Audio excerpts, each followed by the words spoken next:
أعوذ بالله من الشيطان الرجيم.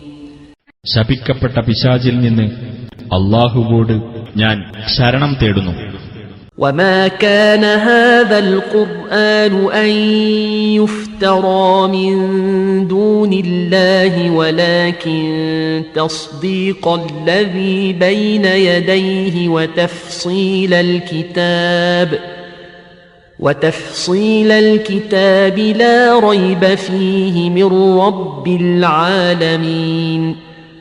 അല്ലാഹുവിന് പുറമെ മറ്റാരാലും ഈ ഖുർആൻ കെട്ടിച്ചമയ്ക്കപ്പെടാവുന്നതല്ല.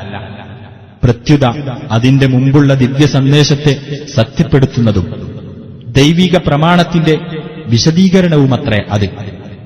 അതിൽ യാതൊരു സംശയവുമില്ല. ലോകരക്ഷിതാവിങ്കിൽ നിന്നുള്ളതാണത്.